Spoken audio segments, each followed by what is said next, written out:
It is quiet on the porch this morning, but underneath that stillness, a torrent of digital information is moving at high speed, mapping the physical world into an invisible grid of data points.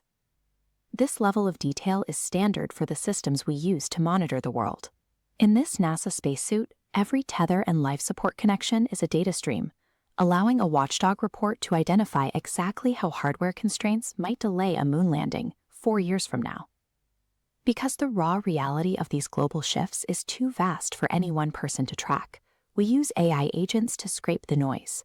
They categorize thousands of events into a single digestible summary that waits for us on our phones before we even wake up. We've become so accustomed to the efficiency of these summaries that we've begun applying the same logic to each other.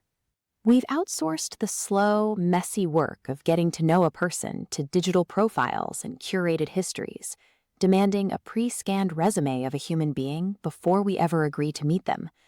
Total mediation has moved from a tool we use to manage data to a prerequisite for human interaction. We don't see the person, we see the report. But the system only works if the data is provided.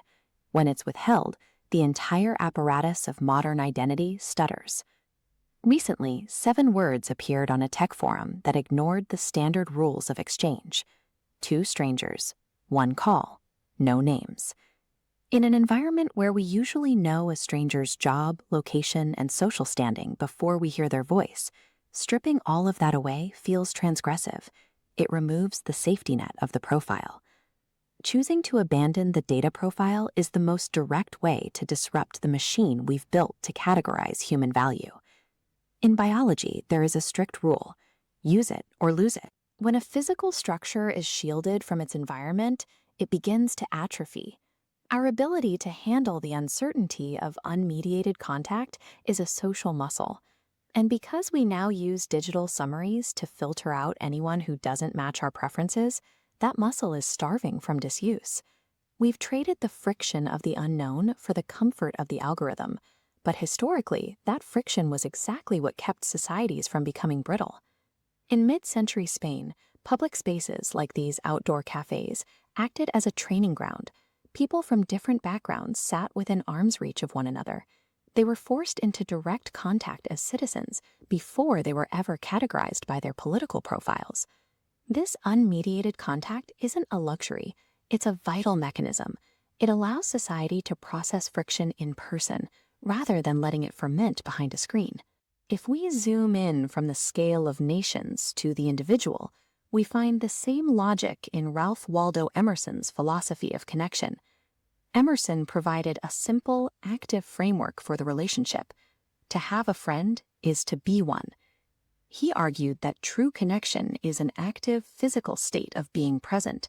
It has nothing to do with the passive exchange of resumes or comparison of historical data. This is why the 2 strangers on a call experiment is so striking. By removing their names and histories, they were forced into the exact state of active presence Emerson described. They weren't comparing profiles, they were simply being present. Flourishing requires this deliberate removal of the digital scaffolding.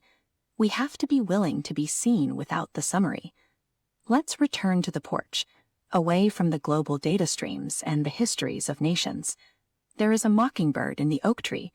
The sunlight is moving across the bark. This is the raw reality of a physical space that cannot be summarized or scraped for a report. The man on the porch and the bird have shared this environment for 253 mornings. There are no profiles here, no background checks, just the weight of being in the same place at the same time. It is much safer to let an AI agent predict our world and filter our people.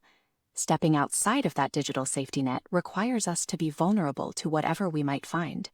Showing up without the scaffolding, choosing to be present on the wire and simply saying the thing, is a refusal to let an algorithm define the terms of our existence.